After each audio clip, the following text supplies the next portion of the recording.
Mari kita berdoa dulu ya sebelum kita masuk firman Tuhan. Bapa di surga, Bapa yang penuh kasih sayang kepada kami, yang kami diizinkan untuk memanggil Engkau sebagai Aba, sebagai Bapa, Bapa yang dekat, Bapa yang akrab dengan kami. Terima kasih Tuhan Yesus, terima kasih untuk segala kebaikan Tuhan.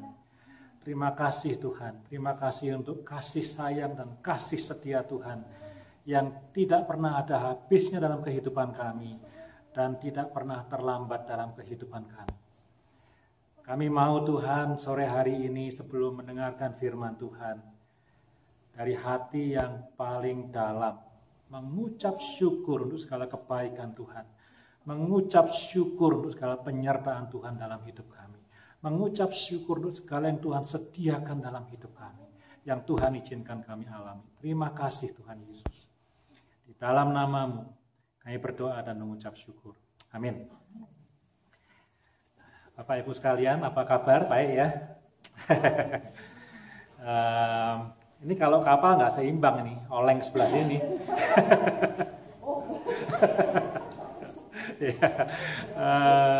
It's okay.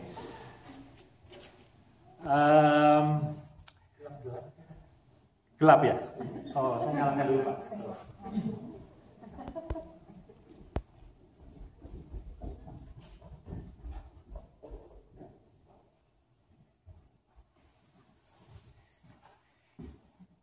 Berapa minggu terakhir ini ya,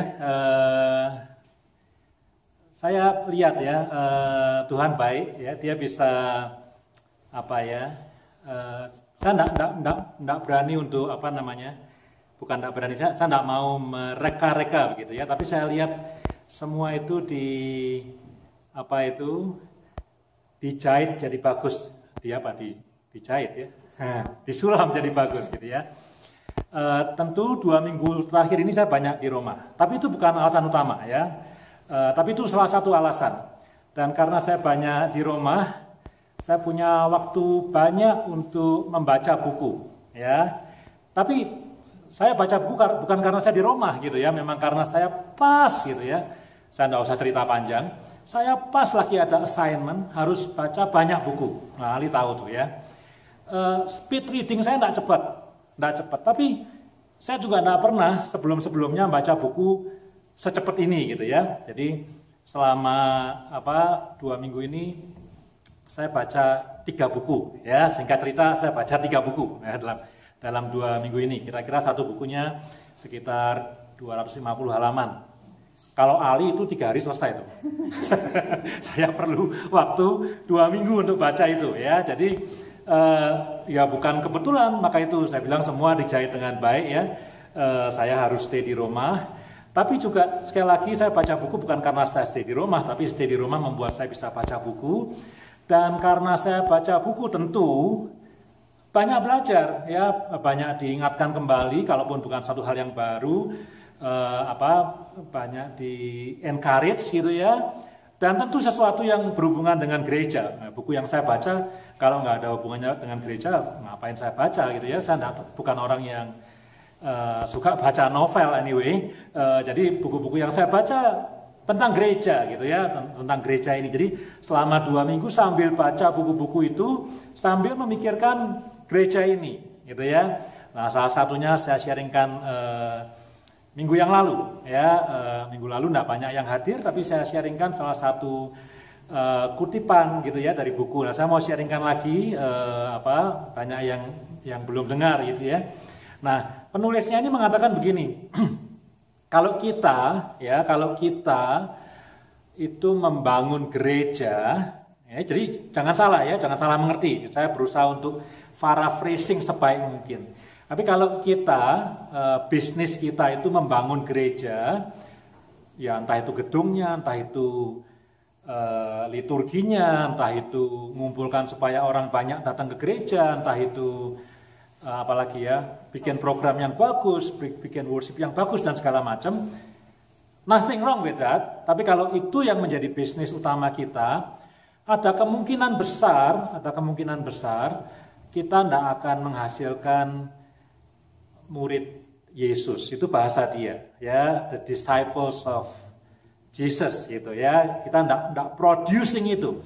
Kalau fokus kita adalah membangun gereja, entah itu gedung, entah itu mengumpulkan orang banyak, ngundang pembicara yang hebat, sound system yang bagus gitu ya. Pokoknya semua yang membuat gereja itu jadi bagus gitu ya, fundraising dan segala macam. Ada kemungkinan, tidak selalu, tapi ada kemungkinan kita tidak menghasilkan murid-murid Kristus. Ada kemungkinan. Tetapi ya, tentu saudara akan tahu ya bahwa buku yang saya baca ini buku tentang discipleship, tentang pemuritan, right? Tetapi kata penulisnya, kalau kita memuridkan orang, jadi kalau kita discipling people, maka kita akan menuai gereja. Nangkep ya permainan penulis ini. Ini orang kalau nulis itu pasti pintar bikin kata-kata yang bagus gitu ya. Itu penulis ya. Jadi kalau kita fokus pada gereja, organisasi, mengumpulkan orang banyak, worshipnya bagus, liturginya bagus dan segala macam, maka resiko yang paling besar kita lupa discipling people. Jadi mungkin gerejanya rame, gerejanya megah bagus, worshipnya bagus, yang khotbah juga bagus, enggak sesat loh ya, khotbahnya bagus loh ya. Tetapi ya kita kayak buka warung dengan masakan yang enak sekali. Tapi yang datang bukan disciples, yang datang ya tamu yang perlu makan. Itu aja. Jadi is that bad? No ya, gereja yang gede yang datangnya ribuan orang masa jelek? Ya enggak, bagus lah ya. Bisa mengumpulkan 10.000 orang. Pertanyaannya berapa orang atau berapa persen yang disciples, yang murid Yesus, yang followers of Christ ya. Itu satu. Tapi kalau penulis buku itu mengatakan kalau kita fokus pada discipling people, maka harvestnya atau fruitnya atau buahnya itu adalah gereja. Nah, saudara, tadi saya ngobrol sama Bu Kitty di luar. Jemaat saya dulu waktu saya di Suri kemarin nih meninggal.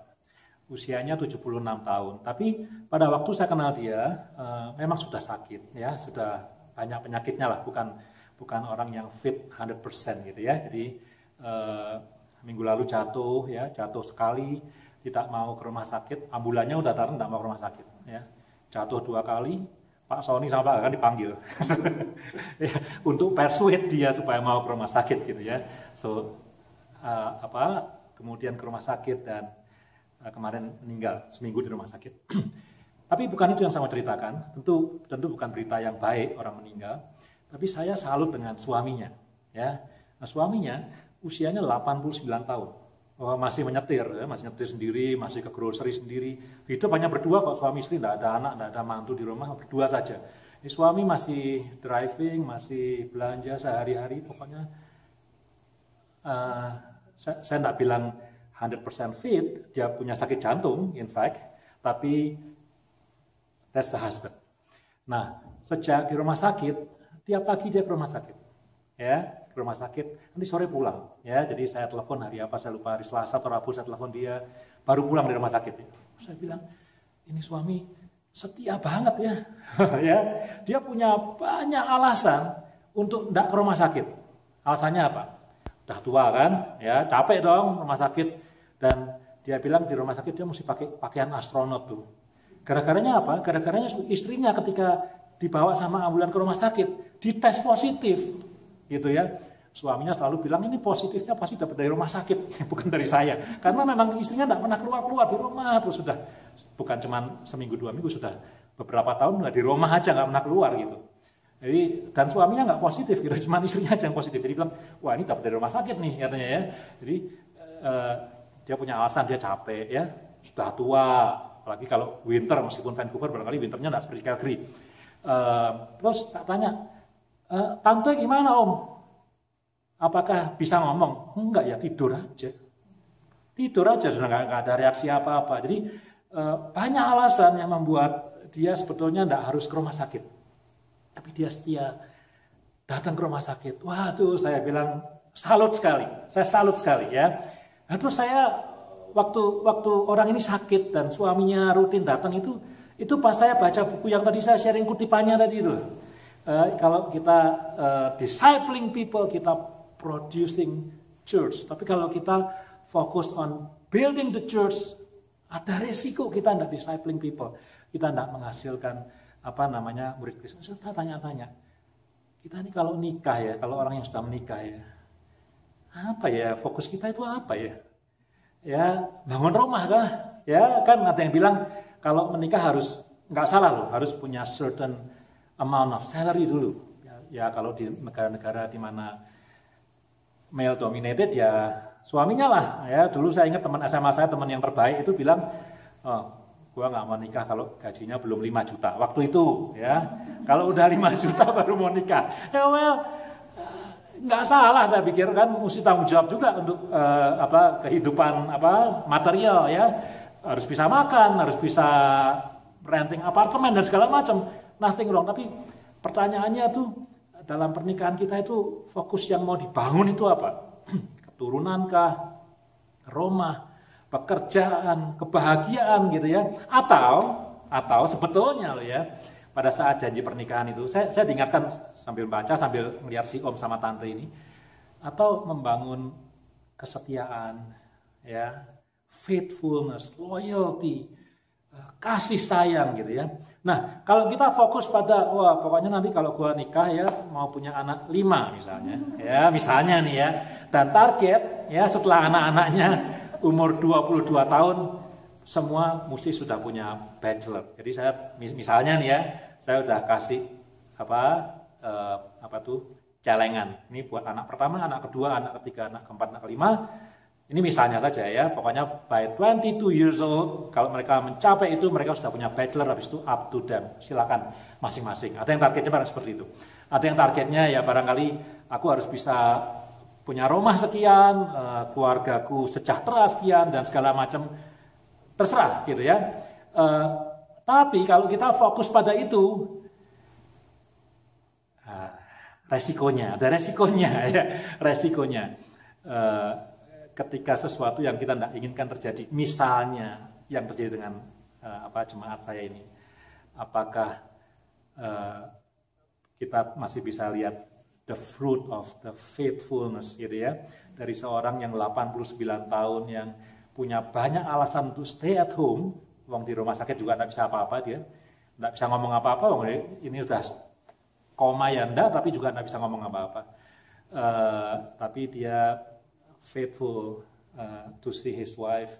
Saya jadi bertanya-tanya dalam pernikahan, dalam keluarga, fokus apa yang kita bangun? Mustinya loyalty, faithfulness, love gitu ya, bukan yang lain-lain. Ya, nah kalau itu yang dibangun, buahnya akan lain. Ya, nah itu sharing aja, bukan khotbah hari ini. Nah, berapa lama ini? Saudara-saudara, mari kita lihat Injil Markus pasal yang ke-12 ayat 1 sampai 12 ya. Injil Markus pasal ke-12 ayat 1 sampai 12. Oke, ini perumpamaan ya. Kalau di Injil Markus ya, ini perumpamaan yang terakhir. Setelah ini tidak ada perumpamaan lagi. Tetapi kalau di Injil Matius dan Lukas masih ada perumpamaan yang lain lagi. Jadi Markus hanya punya ini perumpamaan sebelum Tuhan Yesus meninggal, disalibkan ya. Markus 12 ayat 1 sampai 12. Markus 12 ayat 1 sampai 12, perumpamaan tentang penggarap-penggarap kebun anggur. Ya, penggarap-penggarap kebun anggur. Lalu Yesus mulai berbicara kepada mereka dalam perumpamaan. Adalah seorang membuka kebun anggur dan menanam pagar sekelilingnya. Ia menggali lubang tempat memeras anggur dan mendirikan menara jaga. Kemudian ia menyewakan kebun itu kepada penggarap-penggarap lalu berangkat ke negeri lain. Dan ketika sudah tiba musimnya, ia menyuruh seorang hamba kepada penggarap-penggarap itu untuk menerima sebagian dari hasil kebun itu dari mereka. Tetapi mereka menangkap hamba itu dan memukulnya, lalu menyuruhnya pergi dengan tangan hampa. Ya, hamba yang pertama. Kemudian ia menyuruh pula seorang hamba lain kepada mereka. Orang ini mereka pukul sampai luka kepalanya dan sangat mereka permalukan. Jadi dalam bahasa Yunani itu jelas sekali ada kata kepala. Lalu ia menyuruh seorang hamba lain lagi dan orang ini mereka bunuh. Ya, dibunuh. Sekarang tinggal hanya satu orang anaknya yang kekasih. Perhatikan ya, tinggal satu orang, tidak ada yang lain. Akhirnya ia menyuruh dia kepada mereka, katanya, anakku akan mereka segani. Tetapi penggarap-penggarap itu berkata seorang kepada yang lain, ia adalah ahli waris. Mari kita bunuh dia, maka warisan ini menjadi milik kita. Ya, kebun anggurnya jadi milik dia kalau ahli warisnya mati. Mereka menangkapnya dan membunuhnya, lalu melemparkannya keluar kebun anggur itu. Ayat 8 itu menarik ya. Nanti saya cerita kenapa dia menarik ya. Mereka menangkapnya, membunuhnya. Tapi mayatnya, jenazahnya dilempar keluar kebun anggur. Kan tadi kebun anggurnya dikasih pagar tuh sama tuannya tuh. Jadi setelah dia dibunuh di dalam, dilempar keluar. Ya. Kalau saudara baca Injil Matius dan Lukas, orang itu dibawa keluar dulu, baru dibunuh di luar. Itu significant difference ya antara Markus dengan Matius dan Lukas. Anyway, sekarang apa yang akan dilakukan oleh tuan kebun anggur itu? Ya, pertanyaan ini. Ia akan datang dan membinasakan penggarap-penggarap itu, lalu mempercayakan kebun anggur itu kepada orang lain. Nah ini nih yang menjawab ini tidak jelas ini. Ya, pertanyaannya kan sekarang apa yang akan dilakukan oleh tuan kebun anggur itu? Itu pertanyaannya Yesus. Yang jawab siapa? Bisa Yesus, ya, bisa yang dengar itu. Oh ya, tentu ia akan datang dan membinasakan penggarap-penggarap itu, lalu mempercayakan kebun anggur itu kepada orang lain. Tetapi, ya, nggak usah bingung dulu. Kalau Injil Lukas yang jawab pasti Yesus, bukan orang banyak. Tapi Injil Markus membuka kesempatan bahwa yang jawab ini orang banyak. Nanti saya ceritakan kenapa seperti itu. Tidak pernahkah kamu membaca nas ini? Batu yang dibuang oleh tukang-tukang bangunan telah menjadi batu penjuru. Hal itu terjadi dari pihak Tuhan, suatu perbuatan ajaib di mata kita. Lalu mereka berusaha untuk menangkap Yesus. Karena mereka tahu, nah ini menarik ya, karena mereka tahu bahwa mereka lah yang dimaksudkannya dengan perumpamaan ini. Tetapi mereka takut kepada orang banyak, jadi mereka pergi dan membiarkan dia. Saudara mau khotbah lama atau sebentar? Itu Ali ya, lama tuh. Saudara, ya, ada berapa hal nih yang sudah perlu tahu nih ya. Bentar nih ya, introduction dulu. Introduction. Ya. Kalau Tuhan Yesus mengajar melalui perumpamaan, ya, itu ada dua maksud. Ya, maksud yang pertama itu untuk attracting pendengarnya. Ya dong, sampai hari ini pun begitu, ya. Oleh sebab itu, kalau kita punya anak-anak yang masih kecil, mereka lebih attracted kalau kita telling story daripada kalau kita bilang, supaya diselamatkan syaratnya apa? Percaya kepada Yesus ya. Mereka cuma ngafal aja tapi mereka tidak tertarik sama sekali. Apa ini ya?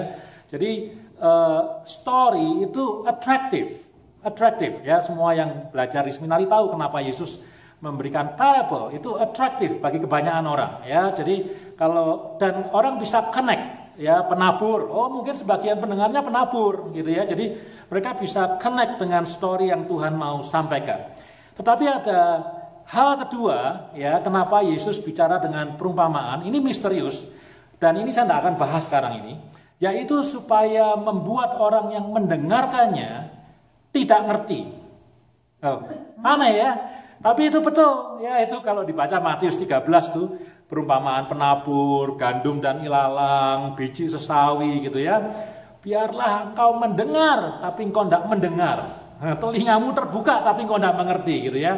Jadi somehow parable itu membuat apa itu ya, jadi tidak jelas gitu ya. Nah, tapi saya tidak mau bahas itu ya, tapi parable itu membuat orang supaya dia attracted. Nah, perumpamaan yang kali ini ya, ternyata pendengarnya tidak bingung. Pendengarnya nangkep dengan jelas sekali. Tadi ayat yang terakhir yang kita baca, pendengarnya marah, pengen nangkep Tuhan Yesus, pengen bunuh Tuhan Yesus, karena dia tahu ternyata Yesus ngomongin gua nih, ngomongin kita. Jadi orang-orang Farisi, ini yang ngerti itu orang Farisi dan ahli Taurat, ketika Yesus selesai mendengarkan itu, menceritakan perumpamaan itu, terus dia mengatakan, waduh ini dia nyinggung kita ini, dia lagi ngomongin soal kita. Kita mesti bunuh dia, ya. Jadi perumpamaan ini tidak membuat pendengarnya bingung, pendengarnya clearly ngerti maksud Tuhan Yesus tentang apa. Ya, itu pertama. Yang kedua, banyak perumpamaan Tuhan Yesus itu dimulai dengan kerajaan Allah itu seperti seorang penabur, bla bla bla. Kerajaan Allah itu seperti ya biji sesawi. Kerajaan Allah itu seperti kingdom of God atau kingdom of heaven itu dan seterusnya. Tapi perumpamaan kali ini nih yang dalam Injil Markus itu bukan tentang kerajaan Allah sama sekali. Ini tentang kematian Tuhan Yesus. Nah, yang menarik adalah ya Tuhan Yesus ini kalau rekonstruksi saya ya selama beberapa bulan sebelumnya ini juga, nah ini kalau saudara yang pernah ini kan khotbahnya lama kan ya, lama ya. Kalau saudara tahu bahwa hari Jumat itu adalah Jumat Agung ya, Yesus disalib. Kejadian ini hari Rabu ini. Ini Rabu ini ya. Ini Rabu. Jadi Senin Yesus masuk ke Yerusalem. Masih ingat khotbah saya pohon ara dikutuk itu hari Senin ya. Terus dia marah di bait Allah. Ya, masih ingat. Terus balik lagi besoknya keluar lagi. Masih ingat waktu saya khotbah pohon ara, lewat di tempat yang sama, Petrus bilang, Yesus, itu pohon yang kamu kutuk kemarin, sekarang mati sampai ke akar-akarnya. Masih ingat itu ya? Itu hari Selasa. Balik lagi. Ini Rebu nih. Ini Rebu. Nah, 2 hari lagi dia mati. Nah, beberapa bulan terakhir sebelum dia mati, dia udah sounding kepada murid-muridnya 3 kali. At least Injil Markus 3 kali.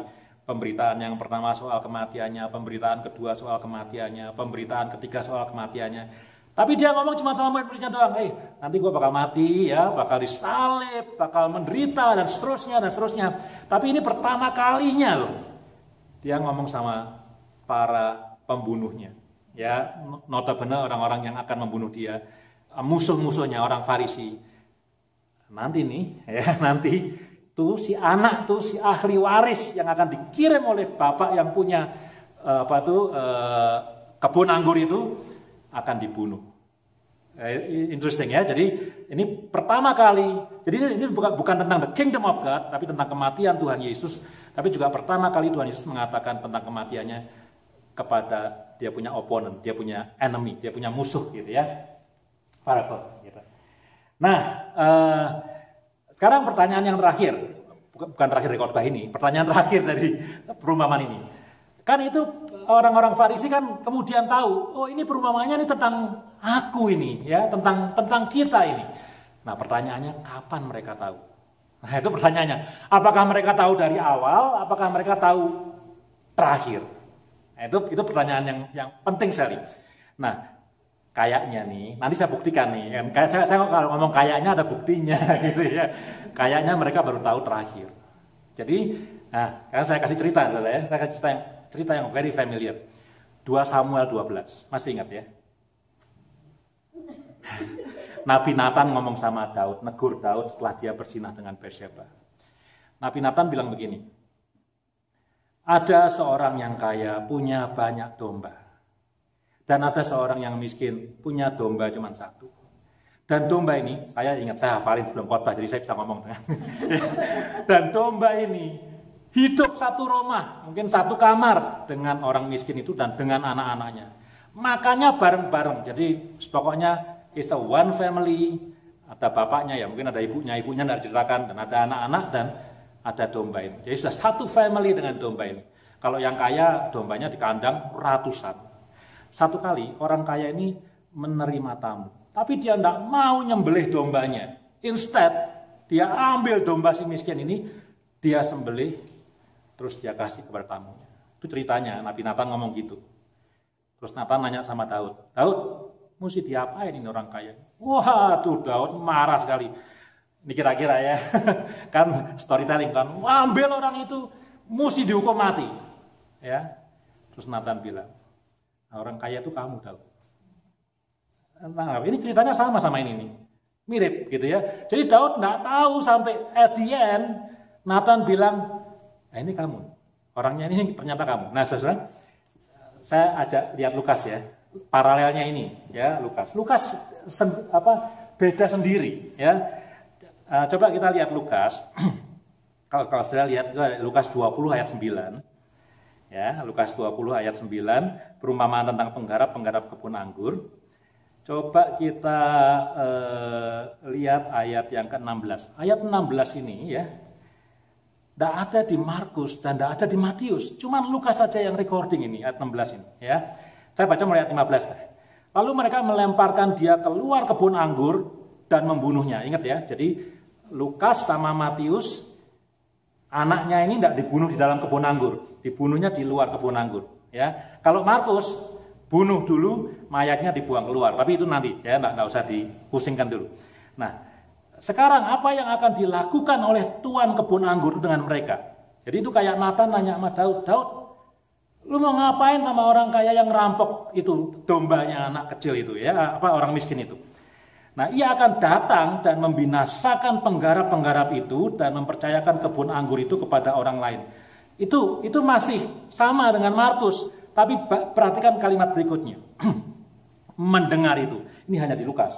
Matius tidak punya, Markus tidak punya. Mendengar itu mereka berkata, "Oh, no.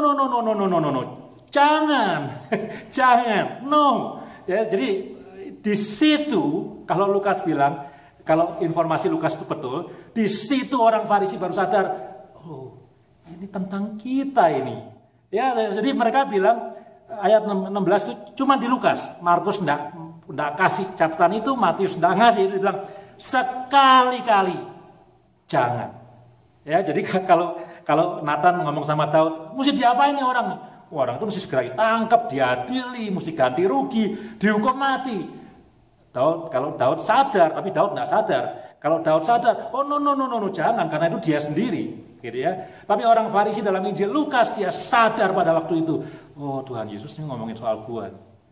Jangan, masa kita mau dihukum terus kebun anggurnya mau dikasih orang lain, gitu ya. Nah itu menjawab pertanyaan kapan mereka tahu. Jadi kemungkinan sekali mereka tahu tidak di awal. Jadi di awal ketika Tuhan Yesus berkata cerita, ini bayangin ya, ketika Tuhan Yesus bercerita, ada seorang yang punya kebun anggur, kemudian dia pergi jalan-jalan ya, dan disewakan kepada orang, dan kemudian pada saatnya ketika dia berhak untuk mendapatkan hasilnya, dia kirimkan pegawainya, kemudian pegawainya dipukul dan disuruh pulang dengan tangan kosong.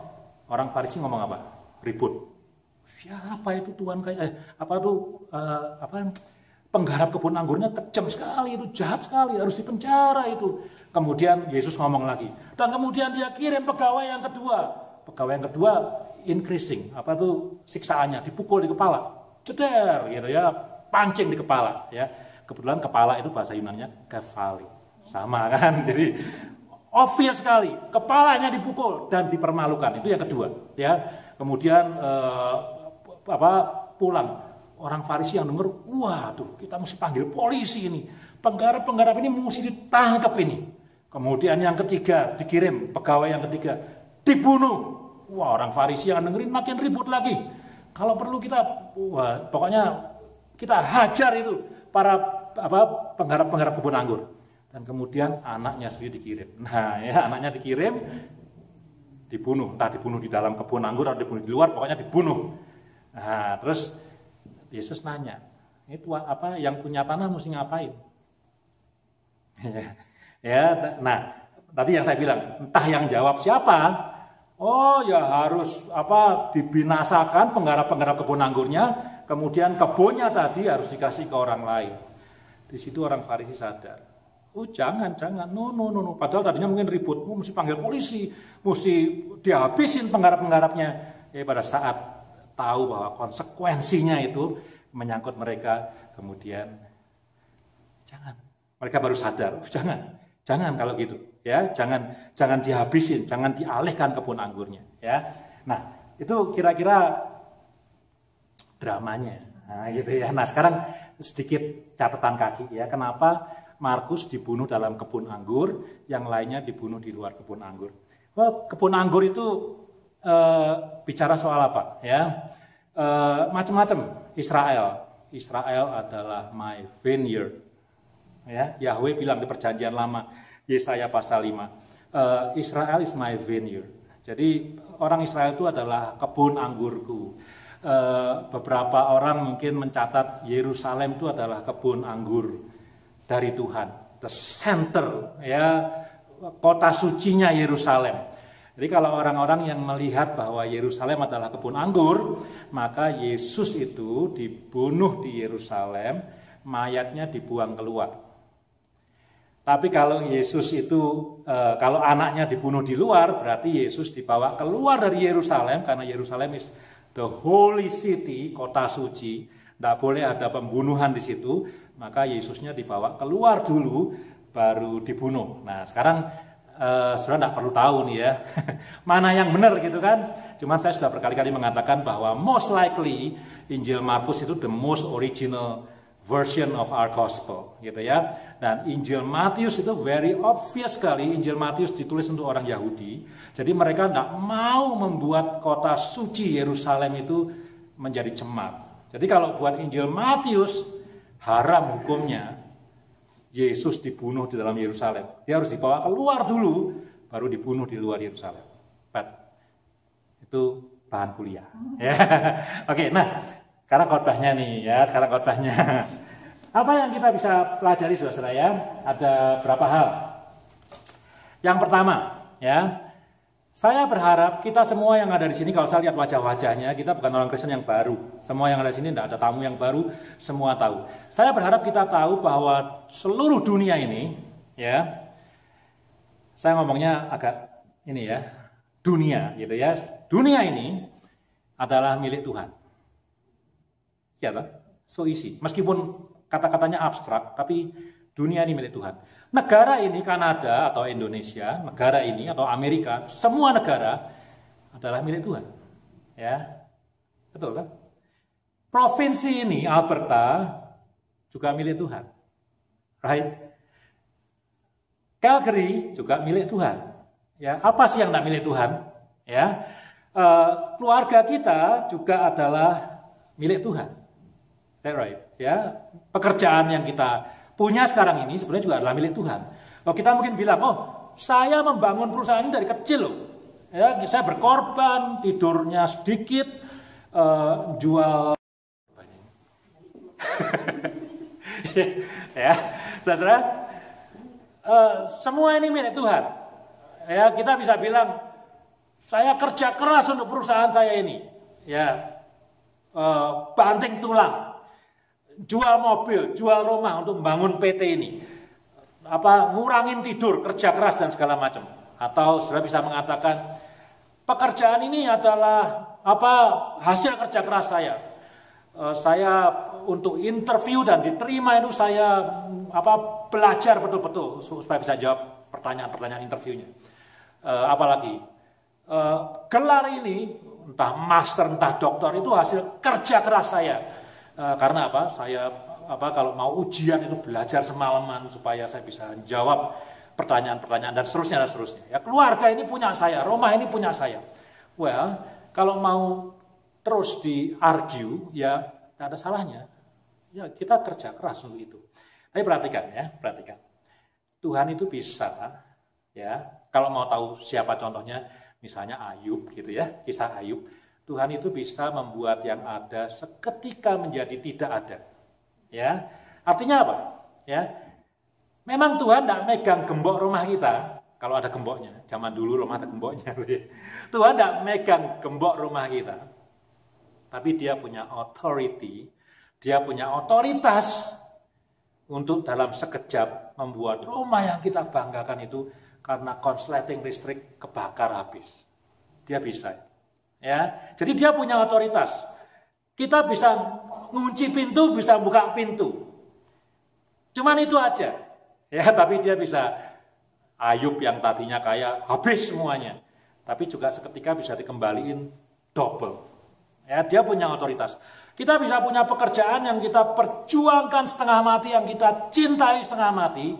Tapi pekerjaan itu juga bisa hilang tanpa alasan. Ya, tanpa alasan yang logis buat kita. Ada orang sehat tiba-tiba sakit, ada orang sakit tiba-tiba sehat, tidak bisa jelaskan. Ya, hanya untuk mengatakan apa?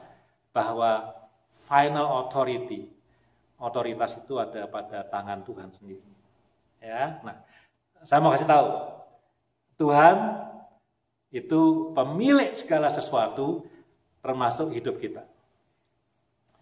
Kita dikasih nih, gratis semuanya. Ya toh? Masa bayar supaya hidup di Kanada?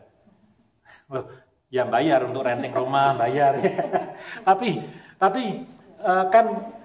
kan Tuhan enggak gini, enggak bilang sama orang-orang, orang-orang, mau enggak jadi warga negara Kanada? Kalau mau aku bikinin nih, ya. Tiap orang patungan $100, ya. Dalam sebulan aku bikin negara ini. Ada ibu kotanya, ada danaunya yang indah, ada gunungnya yang bagus, jalannya aspal, kan nggak begitu. Ya, tanah ini sudah ada duluan, kemudian orang datang, gitu kan. Tuhan sediakan. Ya, jadi Tuhan punya kebun anggur, ya. Dia sediakan apa itu? Menara jaganya. Tadi yang kita baca itu. Dia bikin pagernya, dia bikin tempat pemerasannya. Jadi all provided, disediakan sama Tuhan semuanya, milik Tuhan. Ya, terus dia sewakan kebun anggurnya. Ya, tadi itu pertama ya, prinsipnya pertama adalah semua dalam kehidupan kita ini milik Tuhan. Ya, terus yang nomor dua kemudian Tuhan menyewakan. Nah, sekarang kita perlu belajar sedikit dong ya dengan budaya orang Yahudi pada waktu itu, which is not too much difference dengan keadaan kita hari ini. Saya tidak tahu di Kanada, tapi barangkali di Indonesia is very common untuk tuan tanah itu menyewakan tanahnya. Ya, jadi ada petani di Indonesia itu ada dua, petani pemilik sama petani penggarap. Betul kan? Ya, petani penggarap ya biasanya lebih miskin, not necessarily poor, tapi lebih miskin. Petani pemilik dia punya tanah banyak. Ya dia sewa-sewain, ya dia bisnisnya bukan bisnis pertanian, bisnis dia bisnis properti. You mau nanam apa aja terserah, mau nanam anggur, mau nanam jagung, mau nanam sawah, it's up to you. Ya, nah biasanya bagi hasil, right? Dan biasanya yang dapat lebih banyak tentu yang penggarapnya. Ya, yang punya properti tidak perlu banyak-banyak, 25% is enough. Ya, jadi kalau misalnya dalam satu musim itu menghasilkan $1.000, penggarapnya dapat 750. Mereka kerja keras setiap hari. Mereka nyangkul, mereka nyiram, modal pupuk, segala macam. Mereka mesti apa lagi? Basmi hama dan segala macam. Pemiliknya jalan-jalan ke luar negeri itu. Ya, jalan-jalan lama gitu kan. Nanti pada saatnya, sesuai dengan perjanjian, 25% aja. Ya, kadang mungkin cuma 10%. Ya, dia enggak kerja apa-apa kok. Dia pokoknya nyewakan tanahnya, penggarapnya kerja keras, penggarapnya dapat untung total berapa, bagi hasil. That's true. Ya, jadi saudara, apa yang Tuhan berikan kepada kita, tadi semua itu milik Tuhan, ya. Entah pekerjaan, entah itu keluarga, entah itu pendidikan, ya, semua perusahaan, ya, semua yang kita bisa nikmati dalam kehidupan ini, kesehatan, ya. Perhatikan. Ini nomor 2 nih mungkin yang paling penting dari khotbah ini. Itu sifatnya adalah, jangan kaget ya, investasi. One day, legally, ini legal ya, ini legal. Saya nggak ngomong spiritual, legally dia akan minta bagi hasil. Nggak tahu perjanjiannya kapan, ya. Tiap tahun kah? Oh, jangan mikir yang aneh-aneh ya. Saya nggak ngomong soal duit ya. Tapi semua yang Tuhan berikan kepada kita, ya, sifatnya investasi. Is it free? Free. Masa, penggarap-penggarap, silakan pakai ini tanah punyaku. Masa mesti bayar? Yang enggak, nanam dulu dong. Masa mesti bayar dulu di awal? Nanam dulu. Sampai anggurnya nanti panen, kita enggak tahu. Bisa saja panennya gagal cuma 50%, bisa cuma 70%. Tapi out of the total income, I need 10 to 25% because you lend my property. Mesti balikin. Legal bukan legal. Legal, ya. Ada hukumnya. Is investasi. Perhatikan ya, kalau pakai bahasa investasi, saudara akan mikir, wah ini khotbahnya apa? Masih ingat ya, saya kembali ke pohon ara yang dikutuk. Ya, Tuhan minta kita to be fruitful, right? Masih ingat nggak khotbahnya? Nggak peduli kapan itu, nggak peduli waktu. Nggak peduli kita siap atau nggak siap. Itu pohon ara nggak siap tuh, nggak musim berbuah. Tuhan menuntut kita untuk be fruitful. Lalu saya menyinggung perumpamaan tentang talenta. Ya, Yesus bilang, berbahagialah engkau hambaku yang setia. Hamba yang setia itu yang seperti apa? Bukan cuma hamba yang membuat talenta itu safe di dalam tanah. Tapi hamba yang melipat gandakan talenta itu dari 5 jadi 10, dari 2 jadi 4. Right? Jadi orang itu harus fruitful. Tuhan itu menantikan buahnya. Waktu dia kasih kita semua berkat itu, ya entah nggak tahu berkat kepinteran, berkat harta benda, berkat pekerjaan, berkat keluarga yang bahagia, berkat apapun juga, it's free. It's free. Free. Ya, termasuk, saya kalau mau ngomong lebih jauh lagi, termasuk your salvation is free. Ya, tapi the salvation, ya, itu investasi. Maka itu, nah ini cerita saya diskusi sama Ali beberapa hari yang lalu kan. So, saya ikut Bible study ini, Cik Nunu ya, masih ingat toh? Yakobus mengajarkan apa? Iman tanpa perbuatan mati. Saya tanya sama Ali. Ini gara-gara buku yang saya baca ini nih. Buku yang saya baca ini membagi ada 3 jenis orang Kristen. Ya, ada 3 jenis orang, bukan orang Kristen. Yang nomor 1, orang bukan Kristen. Artinya tidak percaya kepada Tuhan Yesus. Yang nomor 2, orang yang percaya kepada Tuhan Yesus, tapi hidupnya tidak betul. Yang ketiga, orang yang percaya Tuhan Yesus dan hidupnya betul. Sekarang pertanyaannya, kelompok yang kedua ini, are they safe? Kristen, dibaptis, verbally, I believe in Christ Jesus. Cuman hidup not in obedience. Dari situ aja. Safe or not? Itu pertanyaannya ya. Atau kalau kita mau pinjam Yakobus ketika dia mengatakan iman tanpa perbuatan mati, orang yang punya iman atau yang mengaku punya iman tanpa perbuatan ini, are they safe? Bukan menurut kita, menurut Yakobus. Are they safe? Ya, nah saudara, keselamatan itu free enggak? Free. Kalau saya ngomong di gereja ini, keselamatan is not free, saya dipecat. Keselamatan itu is free. Grace itu is free. Dan kita tidak deserve untuk menerima itu. Tapi yang free itu investasi. And the fruit of that investment is obedience. Wah, this is tough. This is tough. Ya, jadi saudara-saudara, semua yang Tuhan berikan investasi. Jika kita lihat pekerjaan kita, kalau kita lihat ya pekerjaan kita yang baik, kalau kita lihat keluarga kita yang baik, kalau kita lihat hidup kita yang baik, semua kita mesti mulai mikir. Kalau belum pernah mikir, kita mesti mulai mikir. I have to be fruitful. Buahnya itu apa? Kalau nanti sampai Tuhan kirim pegawai pada waktu panen untuk bagi hasil, ya, kita mesti 10% atau 25% atau nggak tahu perjanjian kontraknya berapa itu, kita mesti mau balikin apa ke Tuhan. Itu kita perlu pikirkan, karena semua yang kita nikmati ini free from God, blessing from God, grace from God, tapi sifatnya adalah investment. Dia tunggu waktunya supaya kita bisa fruitful. Ya. Oke, nomor 3. Nomor 3 ya. Siapa sih orang-orang yang dikirim sama Tuhan itu untuk nagih bagi hasilnya? Ya. Yang pertama dipukul, yang kedua dipukul kepalanya dan dipermalukan, yang ketiga dibunuh. Ini Markus ya. Matius sama Lukas punya variasi yang beda tapi kira-kira sama. Siksaannya escalate, tambah naik gitu ya. Pertama cuma dipukul, kedua dipukul di kepalanya sama dipermalukan, yang ketiga dibunuh. Kemudian anaknya dibunuh, semua sama dibunuh. Siapa?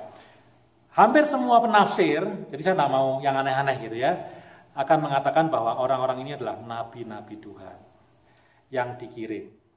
Masih ingat Lukas 16? Lazarus sama orang kaya itu loh.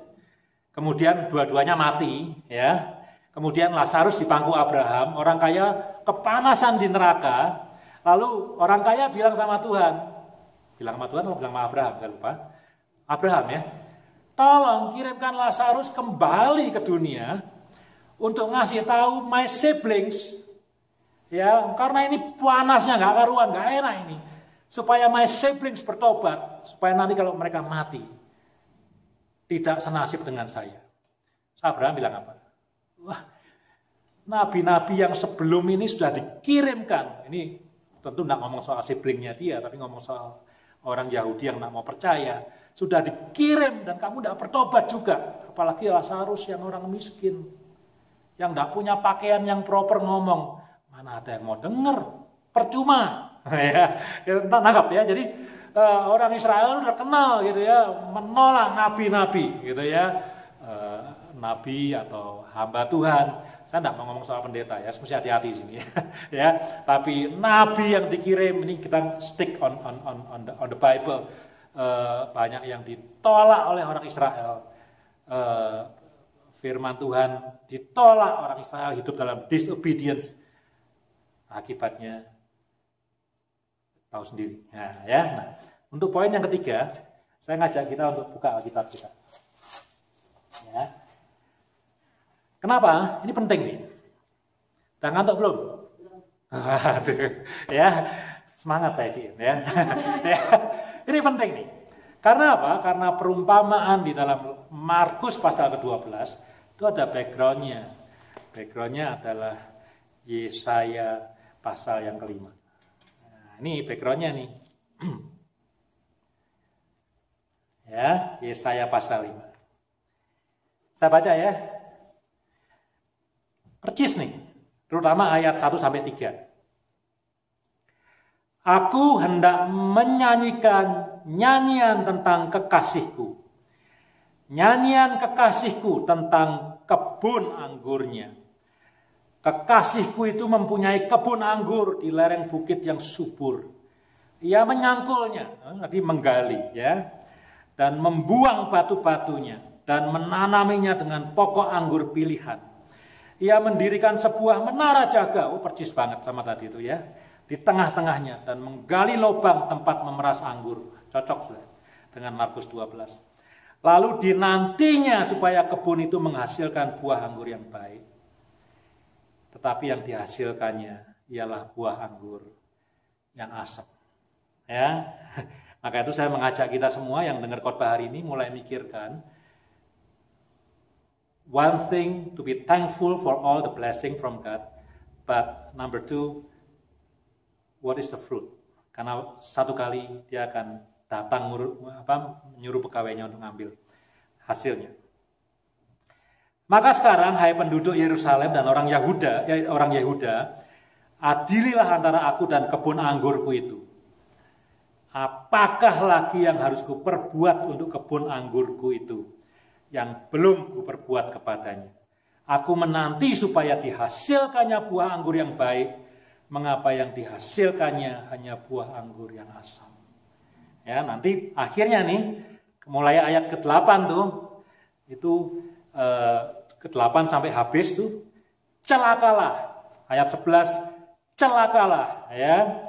Ayat berapa tuh? 18, celakalah. Ayat 20, celakalah. 21, celakalah. 22, celakalah. Dan endingnya dibuang ke Babilonia. Ya, jadi endingnya dari pasal 5 ini, orang Israel dihukum sama Tuhan, dibuang ke Babilonia. Ya, ngeri sekali ya, mengerikan ya. Saya tidak mau mengatakan bahwa Babilonia itu adalah gambaran soal neraka, gitu ya. Saya tidak mau mengatakan bahwa ketika orang Israel dibuang ke Mesir dan kemudian jadi budak di sana, itu adalah neraka, gitu ya. Tetapi saudara, gambaran-gambaran dalam Perjanjian Lama mengenai pembuangan di Babilonia, perbudakan di Mesir, itu adalah kalau kita bilang prefigure. Nah, figure itu gambaran, pre itu sebelumnya, gambaran sebelumnya bagaimana manusia itu dibelenggu oleh dosa dan perlu dibebaskan oleh Kristus Yesus di atas kayu salib.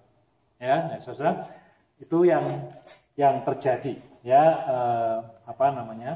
dengan orang Israel. Karena mereka menolak nabi-nabi, mereka menolak untuk taat kepada Tuhan, akibatnya apa? Akibatnya dibuang ke Babilonia. Akibatnya apa? Dijadikan budak di Mesir. Akibatnya apa? Kalau kita lihat kepada Markus 12, mereka akan dibinasakan, penggarap-penggarap itu, dan kebun anggurnya akan diberikan kepada orang lain. Nah, itu orang Yahudi tersinggung sekali. Ya, kenapa tersinggung? Karena dia tahu orang lain itu adalah bangsa yang lain. Kalau kita mau tafsirkan lebih jauh, ya. Jadi salvation itu sudah bukan lagi exclusively belongs to the Jews, tapi juga kepada Gentiles, kepada orang-orang lain yang bukan Yahudi. Oke, yang terakhir nih. Wah, ya, yang terakhir. Ayo kita baca masih Markus 12 nih ya. Langsung setelah ayat 12 ya, Markus 12 langsung setelah ayat 12 itu selesai. Sebetulnya setelah ayat 12 selesai itu ada satu perikop judulnya membayar pajak kepada kaisar. Ya. Itu saya bisa bahan khotbah sendiri. Saya tidak mau khotbahkan itu, tapi saya tertarik sekali dengan ayat ini. Menarik sekali ayat ini karena di bagian terakhir ya. Tahu kan ceritanya kan? Jadi saya tidak mau cerita, nanti kelamaan. Tapi Yesus dicobai, yang mencobai dua kelompok, yaitu yang satu disebut sebagai kelompok Herodian, ya, ditulis semua sini. Kelompok Herodian dan kelompok Farisi. Herodians tentu waktu itu Palestina di bawah kekaisaran Roma, ya, jadi rajanya Herodes. Penjajahan itu kalau buat orang Yahudi itu bukan hanya aku dijajah, Indonesia dijajah Belanda. Bukan hanya seperti itu. Tapi itu problemnya menyangkut iman, agama, menjadi najis gitu. Jadi, nah saudara, ini kita ngomong-ngomong sedikit ya. Kalau misalnya Indonesia gitu, orang Indonesia yang barangkali majority itu beragama Muslim begitu ya. Kemudian dipimpin oleh seorang presiden yang non-Muslim. Itu bukan cuman majority and minority. The problem mungkin ada problem soal iman. Ini tidak benar ini. Nangkep maksud saya ya. Jadi ada problem yang lebih dalam dari sekedar, masa kita dipimpin oleh minority sih? Ya mungkin problemnya bukan itu. Tapi ada beberapa orang atau mungkin banyak orang yang punya keyakinan, this is not right. Religiously this is not right. Itu orang Yahudi. Aku di bawah Romawi, di bawah Herodes, apalagi mesti bayar pajak ke dia, it's not right. Saya bayar pajak kepada orang kafir, it's not right. Ini is a sin. Kita harusnya berjuang, uang kita dipakai untuk berjuang supaya merdeka dari Romawi, kok malah kita bayar pajak. Itu sebabnya pemungut cukai dibenci banget sama orang Yahudi. Padahal mereka orang Yahudi. Pemungut cukai itu adalah antek-anteknya penjajah, gitu ya. Penjajah tidak mau narik duit langsung kepada masyarakat. Yang disuruh siapa? Nah ini antek-anteknya ini. Orang Yahudi yang mau berkhianat, untuk mengumpulkan duit buat orang Roma, dibenci banget sama rakyat, pemungut cukai. Ya, nah, untuk nyoba Yesus, ya, tanya, boleh nggak bayar pajak kepada Kaisar? Ya, ini trap ini. Kalau Yesus bilang boleh, wah, orang Farisi, pemimpin agama Yahudi, loh, ternyata dia pro penjajah dia. Mereka punya alasan untuk nangkep Yesus. Meskipun 2 hari lagi dia akan mati disalib sebetulnya. Tapi mereka punya alasan kalau tahu bahwa Yesus bilang silahkan bayar pajak kepada Kaisar. Kalau Yesus bilang tidak boleh, orang Herodian bilang ini pemberontak ini. Melawan pemerintahan Herodes, harus ditangkap. Jadi Yesus serba salah. Either ditangkap sama Romawi atau ditangkap sama orang Yahudi. Yesus jawabnya apa? Jadi panjang ceritanya ya. Punya dinar enggak? Koin dinar, denarius. Orang keluarin denarius. Ada gambar siapa di situ? Ada gambar Caesar. Lalu Yesus bilang gini, apa yang harus diberikan kepada Kaisar, berikan kepada Kaisar. Apa yang harus diberikan kepada Tuhan, berikanlah kepada Tuhan. Ya, ini sebenarnya khotbah sendiri, nggak ada hubungannya dengan perumahan tadi. Tapi ketika saya kalau menyiapkan khotbah biasa baca yang sebelumnya dan setelahnya. Ketika saya baca ini, saya kaget sekali ya. Kan sebelum meminjam tanah itu, kebun anggur tadi, kan teken dulu tuh. Ya, tadi saya sudah bilang kan, you got 75%, I got 25%. Atau you got 90%, I got 10%. Bagianmu ambil. Bagianku, you kasih ke aku dong. Bagian Kaisar, you give to the Caesar. Bagian kepada Tuhan, you mesti kasih ke Tuhan dong. Cuman seringkali. Ya, ini seringkali. Ini pertanyaannya bukan fruitful atau fruitless lagi ini. Ini fruitful, sudah panen, sudah dapat 10 juta dolar, uangnya udah ada ini. Cuman rakus, serakah. Apa yang seharusnya buat Tuhan, diambil juga buat dia. Waduh, saya waktu baca ini, mungkin ini imajinasi saya sendiri gitu ya. Kalau saya bilang tentang uang teks dengan kebun anggur itu is too separate, absolutely separate story gitu ya. Cuman ketika saya baca ayat terakhir itu ya, apa yang buat Tuhan, kamu kasih ke Tuhan. Apa yang buat aku, kamu kasih ke aku. Banyak orang Kristen barangkali, yang sudah tahu bahwa berkat yang dia nikmati itu investasi dari Tuhan. Dan sudah bagus sebetulnya, dengan berkat itu dia menghasilkan buah gitu ya. Dikasih berkat bisa nyanyi, jadi penyanyi. Dikasih berkat bisa masak, jadi punya restoran. Dikasih berkat bisa khotbah, jadi pendeta. Dikasih berkat bisa menginjil, jadi penginjil, dikasih berkat bisa bangun rumah, ya pokoknya bisa jadi arsitek yang berkati orang banyak gitu ya. Cuma lupa tadi ada kontraknya itu ya. You 90%, saya 10%, atau you 75, saya 25, atau you 80, saya 20. Tidak dikembaliin. Nah itu yang terjadi dengan kebun anggur. Sudah masanya sehingga Tuhan ini mengirimkan pegawainya untuk ngambil bagiannya, tapi tidak dikasih. Sudah fruitful belum? Sudah. Ini sudah masa panen ini. Kebun anggurnya sudah ada buahnya belum? Sudah. Ini bukan orang yang tidak berbuah. Ini tadi lain dengan poin yang kedua tadi. Kalau poin yang kedua tadi, orang dikasih berkat tapi tidak berbuah. Ini sudah berbuah, sudah masa panen, tapi tidak dikembalikan kepada Tuhan sesuai dengan perjanjian. Wah, menakutkan sekali ya saudara ya. Ya, jadi ini sudah bukan lagi tentang Yakobus tadi ya. Bukan lagi orang yang beriman tapi tidak berbuat gitu ya. Ini barangkali beriman berbuat tapi hasilnya dimakan sendiri gitu ya. Tidak dikembalikan kepada Tuhan. Nah, saudara itu adalah perumpamaan tentang kebun anggur. Saya mau tutup. Tapi nutupnya nggak cepat-cepat amat. Tapi ini benar janji terakhir ini ya. Where's my note?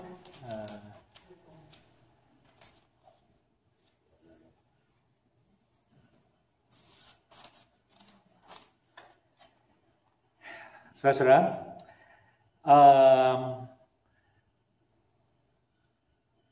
kalau misalnya ini gereja Lutheran ya. Katakanlah pemiliknya adalah, katakanlah Pastor Kevin. Pemilik gedung ini. Ini katakanlah ya, saya tidak mendoakan, ini contoh aja. Lalu gereja Lutheran itu terus sepi. Tidak tahu apa alasannya sepi gitu. Pengunjungnya sedikit seperti kita ini. Dulunya mungkin besar ya, 200 orang barangkali. Terus tidak tahu kenapa setelah bertahun-tahun banyak kan gereja yang kehilangan jemaat gitu. Terus jadi sedikit. Kemudian dia sewakan. Atau jangan Pastor Kevin, organisasi ini gereja Lutheran. Ya siapa aja boleh, dia sewakan kepada saya. Kalau Pastor Kevin ya sewakan kepada Pastor Eri gitu kan. Kalau gereja Lutheran dia sewakan kepada House for Nation. Karena terlalu sedikit, maintenance-nya mahal, sewain ya. Jadi ada owners, tuan punya kebun anggur, dia sewain. Dan ternyata gereja House for Nation gitu ya, atau saya sukses membuat gereja ini penuh. Wah, ini padahal cuma cerita aja ini ya. Penuh gereja ini. Dan ibadahnya bukan cuma 1 kali, sampai 2 kali, 3 kali gitu ya.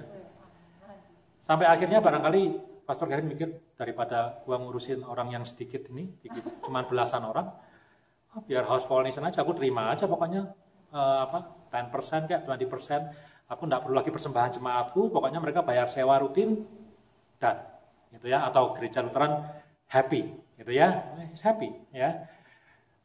Kalau perlu dijual gitu ya, tapi ini cerita di Alkitab kita nggak jual, nyewa gitu kan. Nah, setelah 5, 6, 7, 8, 9, 10 tahun orang kenal gereja ini gereja apa? Oh, House for Nation dong ya. Ya, House for Nation gitu ya. Yang dikenal mungkin kalau pastor gitu, bukan Pastor Kevin, Pastor Eri barangkali. Karena rame, semua orang ngomong pastornya siapa, pastornya dia. Organisasinya apa? Organisasinya dia. Gitu kan? Nah, saya bayangin 2000 tahun yang lalu ketika Tuhan Yesus ngomong soal perumpamaan, dia nyewain kebun anggur. Ya orang-orang, tetangga-tetangga itu ya, di sekitar yang mengusahakan kebun anggur ini, kalau ditanya, ini kebun anggurnya siapa ya? Oh, kebun anggurnya Pak Agus. Ya, Pak Agus itu siapa? Bukan pemiliknya, penggarapnya yang tiap hari kelihatan di kebun itu. Kalau buruhnya itu digaji harian, buruhnya tidak pernah pusing dengan siapa tuan yang pergi jauh itu. Buruhnya cuma pusing sama Pak Agus. Pokoknya hari ini aku mesti terima gaji dari Pak Agus. Bosku siapa? Pak Agus. Tetangga-tetangga yang lainnya taunya siapa? Pak Agus. Kalau butuh pekerjaan dari siapa? Cari Pak Agus. Pemiliknya lagi jalan-jalan ke luar negeri, nggak tahu mana. Pak Agus. Ya, nah saudara, it's okay, itu cuma perumahan aja ya. Nah kadang-kadang saudara, Pak Agus itu ya karena dia dianggap sebagai pemilik, dikenal sebagai pemilik, dikenal sebagai tuan dari kebun anggur itu, ya kadang-kadang dia jadi mabuk gitu ya. Mabuk, ini mabuk normal, dan dia kemudian merasa, oh iya, aku ini adalah pemilik dari kebun anggur ini. Dia lupa, no, kamu cuma nyewa doang sebetulnya. Kamu cuma dikasih kebun anggur ini, sudah lengkap dengan menaranya, dengan alat pemerasannya, yang bikin tuannya loh, bukan dia. Kamu cuma kerja doang di sini, nanti mesti bagi hasil. Tapi by years, gitu ya, dia merasa, oh iya, aku ini adalah pemilik dari kebun anggur ini. Saudara, kalau di antara saudara dan saya ada yang merasa bahwa aku adalah pemilik dari pekerjaanku yang aku kerjakan sekarang ini, aku adalah pemilik dari gereja, ya orang sering bilang loh ya, gereja milik siapa? House for Nation, milik Tuhan. Ya toh? Nah, tapi kalau orang Indonesia ke Vancouver, gerejanya siapa? Gerejanya Pak Sony. Very natural ya. Gerejanya siapa? Gerejanya Rick Warren. Namanya apa? Lupa namanya apa ya. Pokoknya pastornya Rick Warren. Ya. Gerejanya siapa? Joel Austin. Saya aja lupa nama gerejanya apa ya. Pokoknya pastornya Joel Austin. Ya. Gerejanya siapa? Billy Graham. Dan seterusnya. Nama-nama besar jadi pemilik. Nah, saudara kalau ada saudara yang saat ini termasuk saya merasa sudah bertahun-tahun kan, ya hidup kita sudah lama kan. Ya, ini punyaku ini. Ya, gereja ini punyaku, pelayanan ini adalah punyaku, gelar akademik ini punyaku, pekerjaan ini punyaku, keluarga ini punyaku, dan khotbah hari ini adalah untuk saudara dan saya. No, it's not yours. Kamu cuma nyewa doang. Jangan lupa bayar sewanya, ya. Jangan lupa bagi hasilnya. Jadi saya nak ngomong lagi, you have to be fruitful. That's not the questions of this sermon. Itu question khotbah waktu pohon ara dikutuk. Kita harus berbuah. Tapi sekarang questionsnya adalah, it is not yours. That belongs to the Father. Dia kasih kamu gratis, tapi investment ini mesti kembaliin pada waktunya. Ya, that's the closing. Jadi, nggak tahu, is that concrete enough? Is that practical enough? Tapi kalau kita punya perasaan dan kita punya belief that everything yang kita nikmati hari ini adalah milik kita. Milik kita, dan khotbah ini buat kita. No, that belongs to God. Dan one day dia akan kirim orang, atau mungkin dia sudah kirim orang, dan kita pukul orangnya. Wah, mesti bertobat kita. Mana bagi hasilnya? Pukul. Mana bagi hasilnya? Dipermalukan, atau bahkan dibunuh gitu ya. Maka firman ini adalah buat kita. Ada bagian untuk kaisar, berikan pada kaisar. Ada bagian untuk kamu dan saya. Take them. Enjoy. Kita hidupnya mesti enjoy, right? Enjoy the family, enjoy the job, enjoy the ministry. Even ministry has to be enjoyable. Enjoy. Hidup ini kan mesti di-enjoy kan, semua harus di-enjoy. Apa yang harus diberikan kepada kaisar, berikan kepada kaisar. Apa yang harus diberikan kepada diriku sendiri, take them, ambil. Bahkan kalau lihat perjanjian sewa menyewa kebun anggur, 75% more belongs to you. Tapi apa yang menjadi bagian Tuhan, mesti diberikan kepada Tuhan. Jangan lupa itu. Ya, puji Tuhan. Nah, suaranya udah habis tuh, berarti lama ini khotbahnya. Ayo kita berdoa, ayo. Oh sorry, sampai lupa nih, terlalu bersemangat. Kita pada perjamuan kudus nih, ya, luar biasa. Kita berdoa dulu sambil Ii bisa siap-siap ke depan ya. Yuk kita berdoa. Tuhan Yesus, terima kasih untuk firman-Mu ini Tuhan. Dan hari ini Tuhan, kami mau mengucap syukur Tuhan. Untuk semua yang Tuhan sediakan dalam hidup kami. Tuhan bukan cuma memberikan kami kehidupan, tapi Tuhan menggali lubang untuk pemerasan buah anggur. Tuhan bahkan mendirikan menara jaga. Tuhan membangun pagar untuk melindungi kami. Tuhan membangun semua infrastruktur, memberikan kami bukan cuma hidup seorang diri, memberikan family, memberikan pekerjaan, memberikan pendidikan, memberikan semua yang bisa kami nikmati dalam hidup ini Tuhan. Untuk semua itu kami ingin mengucap syukur. Kami ingin mengucap syukur Tuhan. Dan terima kasih Tuhan, hari ini firman mengatakan bahwa semua itu Tuhan bukan milik kami, tetapi adalah milik-Mu Tuhan. Dan terima kasih kami boleh menikmati semua itu. Terima kasih untuk firman-Mu Tuhan. Ingatkan kami hari ini Tuhan. Ingatkan kami hari ini. Kami punya perjanjian dengan Engkau. Engkau legally, Engkau punya alasan legal untuk mengambil bagian. Tidak tahu kapan, mungkin sudah pernah. Ampuni kami kalau kami memukul orang yang Kau kirim. Ampuni kami kalau kami mempermalukan orang yang Kau kirim. Ampuni kami kalau kami pernah membunuh orang yang Kau kirim Tuhan. Tolong Tuhan Yesus. Tolong supaya kami bisa hidup. Tahu apa bagian kami. Tahu apa bagian yang kami harus berikan dan kembalikan kepada Engkau Tuhan. Terima kasih Tuhan Yesus. Terima kasih. Dalam nama-Mu kami berdoa dan mengucap syukur.